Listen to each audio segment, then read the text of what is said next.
we did the timeline is because you rightly said, the information we were giving on the last podcast, which was very interesting. Amalek, you're a visual person, so I wanted to create a timeline for you, and of course, for our listeners. All right, anyway, Let's get started. Hi, it's Alyssa. And it's Seb. Again?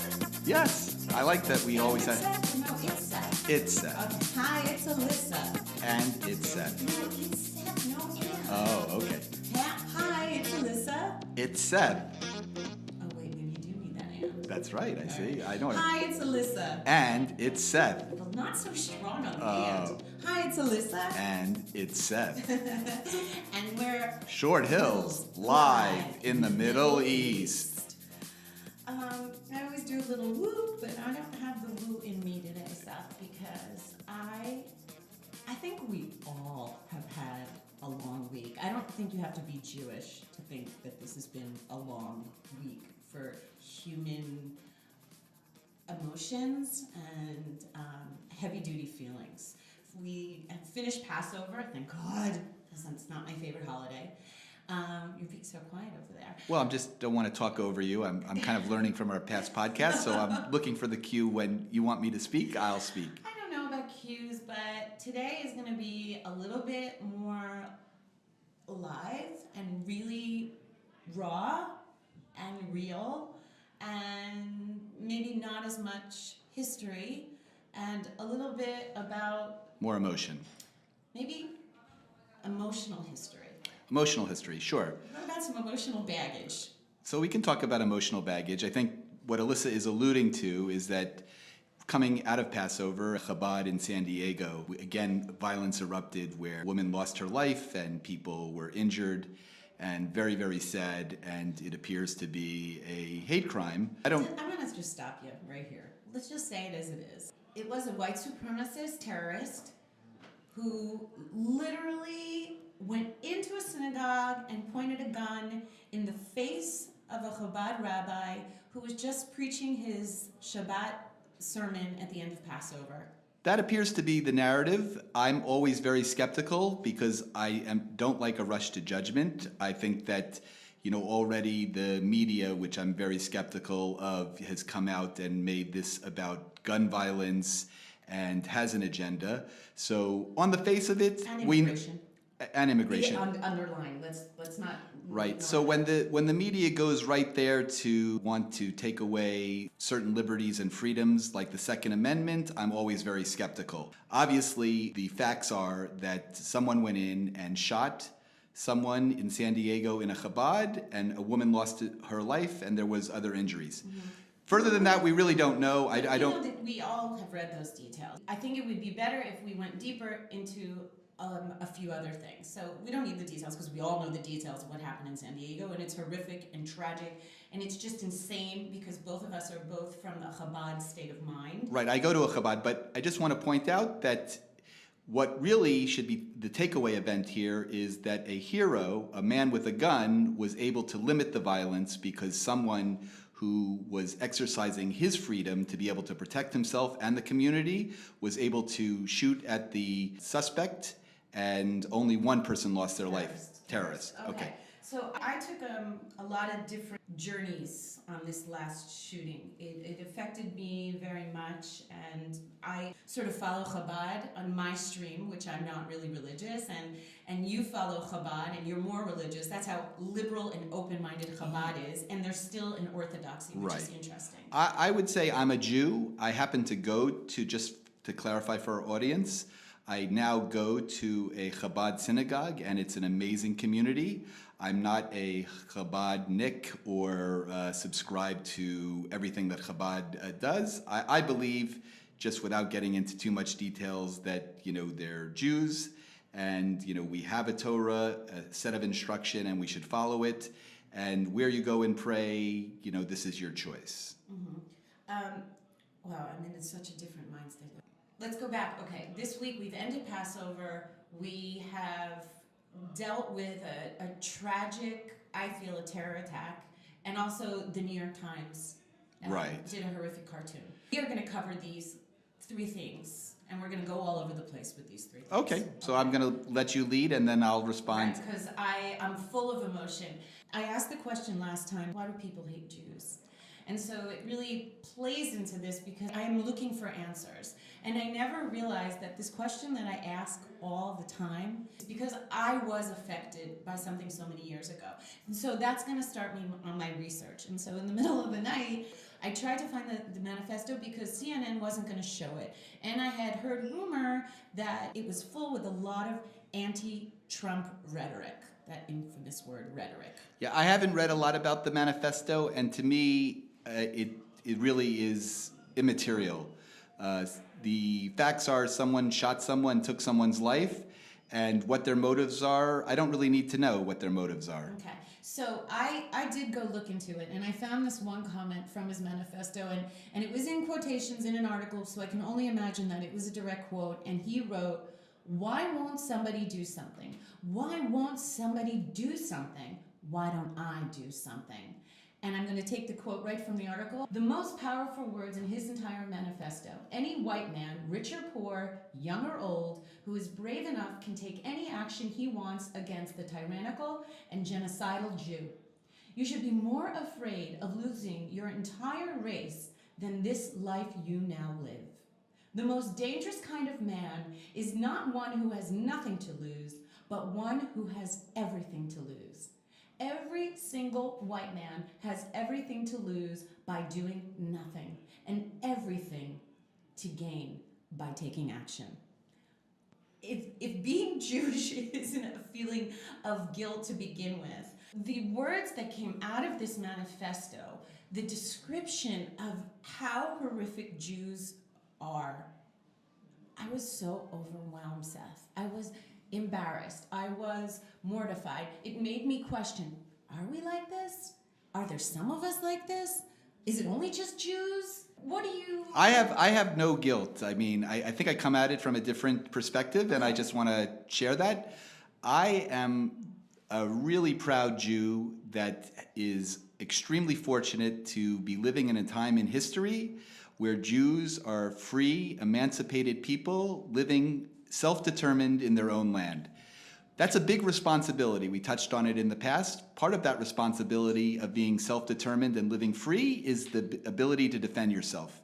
This comes, it's a Torah value, it's a value of the Jewish state to defend yourselves and carry arms and not be afraid of anybody. Sadly, sometimes this means the shedding of blood and people will have to give up their life to defend such a freedom, but I'm not scared about that. I think it's interesting though, because he's saying the same exact thing, and he feels so threatened by Jews. I'll tell you why. And that's none of it makes sense to me, because if you're threatened by Jews, a Chabad Jew is the last one to be threatened by, number one. And they're the ones that they're emissaries that go out helping travelers and just spreading the good word of Judaism. And when they do go into a community, they actually help that community. And the reason I am speaking and highlighting the Chabad organization is because I feel that the shooting in San Diego is very different than the shooting that happened in Pittsburgh.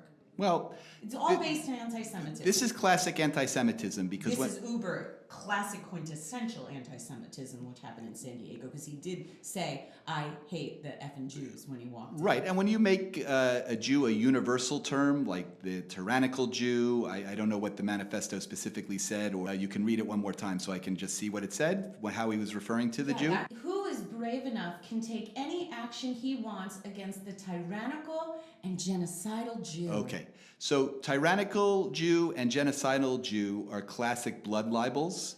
It makes Jews monolithic. Jews, as we have discussed before, come in all shapes, sizes, and colors. They're brown, they're white, they're pink and green. I mean, but that was very interesting, because that's another part of this manifesto. He's constantly talking about the white man of European descent. He is repeating this over and over in his manifesto. Okay, so it's so interesting because we are considered we talked about this. We are considered Ashkenazi Jews. Correct. So we come from European descent. Just stepping back, I mean, you're going to say we're also based in brown people. Well, what I'm going to say is that this is an important thing to understand, is the Jewish family, and as we understand it from the Passover story, we were all living here, liberated as slaves and brought into the land of Israel. From there was a destruction and a diaspora where Jews were spread out to all four corners of the earth. This is explained in the Torah that this would happen if we did not follow God's commandments. From that, because we lived in all these different places, we became whiter if we were living in northern climates like Ashkenaz in Germany, and if we were living in Syria or in brown places, our skin brown. It's very difficult for me to hear you talking like this. It bothered me the last time, and it still does. Okay, it does. I think that. And I'm bringing up the topic because. Why it doesn't bother me and what. We need to face these concepts. Exactly. What should be explained. When someone has classic blood libel labeling Jews as one uniform being or body, is that that's just not true. There are Jews from Ethiopia who are dark-skinned. There are Jews from Syria who are dark-skinned. There are Jews like you and I who come from Poland or Russia who are Ashkenaz. So to say that comes from ignorance. And it's one of the reasons that you can say this is classic Jew hatred because I'm going to stop you on something else that I saw and I was reading. First of all, besides thinking the man was completely loony while I was reading this manifesto, this article actually just took parts of the manifesto, but he did actually write, you all think I'm crazy and the Jews are going to say that I'm insane. And it's just. And when you use the word "the Jews" and things like that, this comes from the Passover story. The Egyptian Pharaoh in the Passover story says, "We have a people living among us." He says this to his people, who are growing in number, and we must deal with them. Wow. So the Passover story, yes, and this is the first instance in written form of where anti-Semitism comes from. We see it later in the Purim story where there's a people that we need to deal with Haman, and it's the same thing with these are all Amaleks, Hitler people. But the Pharaoh said it first. There's a people that live among us, and we must deal with them. Let's go back again. I want to start really getting tachlis, and that's how we say that in Hebrew, bottom line, to get down, besides the historical hate of just, is it an insecurity? Is it a pack mentality? We will never really fully understand. I fully understand it. I don't think it's rational, but I fully understand it. The Jewish people are a tribe, and it intimidates other people from the standpoint that they will act to their own benefit at the detriment of someone else. You hear it in today's media, and you're going to touch on it, the Times cartoon, dual loyalty and dual citizenship and things like that. But from the beginning, in the Torah it is explained, and you mentioned it, Amalek, there's a tribe that attacked us for no reason. We weren't doing anything to them, and they had animosity to us. I want to get out of history, and I'm going to keep pulling you out, and we're not making this God speak this week, okay? No, I'm not trying to make it God speak. Well, you're making it God speak, and okay. I'm not going to do God speak today, okay? I allowed you to go off last week. And I want to keep talking about this because I want to understand this mindset. And I think maybe it's not important for you to understand the mindset, but every individual, and that's what we are. You're a Jew and I'm a Jew, but I'm an individual. I think certain ways. I have a history. I have sensitivity. When I see someone write, why won't somebody do something? Why won't somebody do something? Why don't I do something? I say that all the time. Okay, but what I'm saying is you cannot. Don't cut me off on this. I'm saying to you, I say that all the time. That is why this podcast got started. That is why I probably made it to make aliyah. I had to do something. Sure, and you're doing something, and it's impressive. It really hit a sensitive place in me because I started to hear this human being's voice. Now, he is a terrorist. He walked into a synagogue and point blank shot somebody in the face, and the man put up his miraculous fingers that were obviously blessed by some God. You see, I am going to go back to God. And then this just beautiful woman jumped in front to save her rabbi, which is just shocking, the whole story. But he felt that he needed to get rid of the Jews. And I want to start But to get into that mucky area. So to understand... Of living as regular Jews, now 2019, that I'm living in an environment where people think this about me. Not about what happened 4,000 years ago, not on your timeline. And I know that it helps you to base your faith, and it helps you to base who you are and your identity. For me, I don't know, maybe I'm more modern in my thinking, but my identity keeps getting questioned because I'm not that rich Rothschild Jew. Right. Rothschild, sorry, we say Rothschild in Israel. I'm not that Jew. And I see rich Arabs living in Israel. And I see rich Christians or rich Protestants, Catholics, whatever, Buddhists, Hindus. I'm not jealous of those people, and I don't have hatred of them.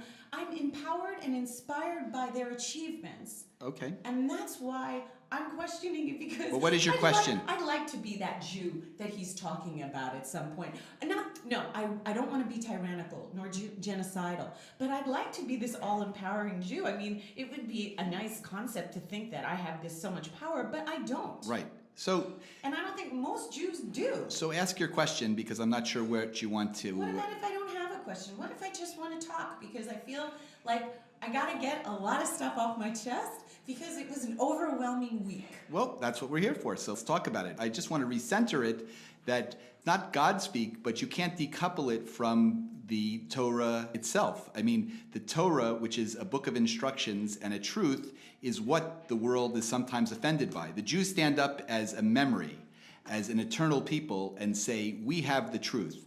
That scares people, because if this book is the Word of God, and other people aren't following it, they don't want to have to listen. So that's one reason and one way that anti-Semitism comes from, because Jews are not apologetic. We have a book, it's a book of truth, and not only do other people have to listen to it, but we ourselves have to listen to it, and we pay a serious penalty. The book says it if we don't listen to that book of truth.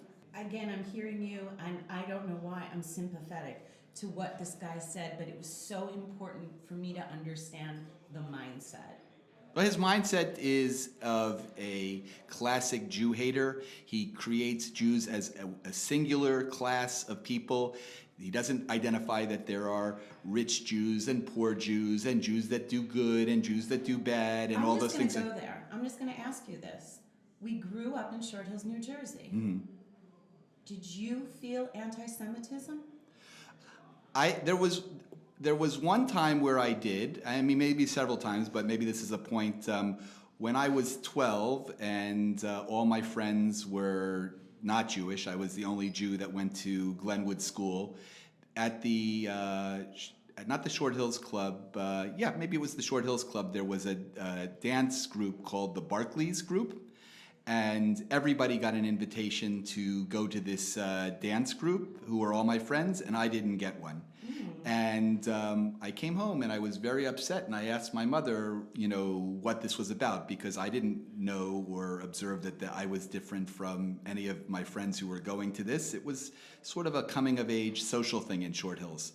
And when my mom inquired, it was explained that, you know, Jews aren't invited to such an event. So that was really my first experience at 12, understanding that I was not... experience. I'll never forget when I explained to an Israeli that I grew up with something called the Short Hills Club. Yep. And was it in their manifesto, in their membership? What was it? But well, Jews were not allowed, because I remember my friend's father who desperately wanted to get in, and I think he was one of the only Jewish members in the Short Hills Club. But well, Short Hills was... I don't mean to badmouth, but it was something that we accepted, and it's really not. I love Short Hills, and I love my childhood, and I love those friends, but I will say Short Hills was founded by a classic anti-Semite, Stuart Hartshorn, who made his money by making the first roller shade, which was installed in the White House. He planned Short Hills as a perfect community and built houses. And if you look at the Short Hills history, in the deeds of the Short Hills houses, Stuart Hartshorn said no house could be sold to a Jew.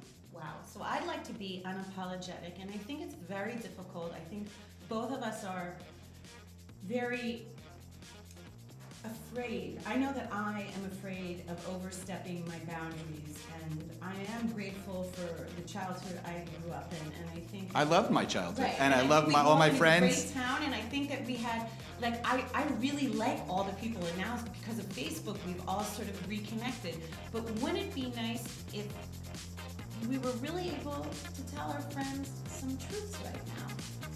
Well, I think And I don't think we understood them as children. I don't think we understood them as children, and giving our friends both Jewish and not Jewish. And there's no fault. It's not about blame. There's no blame. This is about what we can learn now in order. In the wake of a San Diego event, I think not only Alyssa are you being reflective of some of the stories and memories you have growing up, which is normal, and I'm sharing some of mine, but I think that the people listening in Short Hills can say, oh yeah, in the privacy of your own home, people say certain things, Jews say certain things that are clannish, I heard so things that aren't appropriate, but I think we knew maybe they weren't right.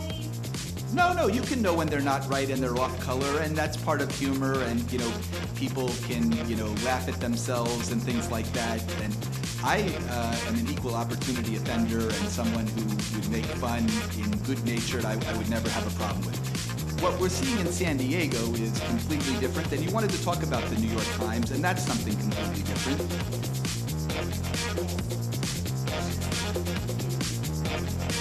Okay, so we should talk a little bit about the New York Times. The New York Times, and I think on the podcast we'll Describe it as a no, I don't think everybody knows. I don't think everybody. Okay, but I don't think everybody knows. But it's an imagery that is classic Jewish blood libel. Again, I'll keep using that word.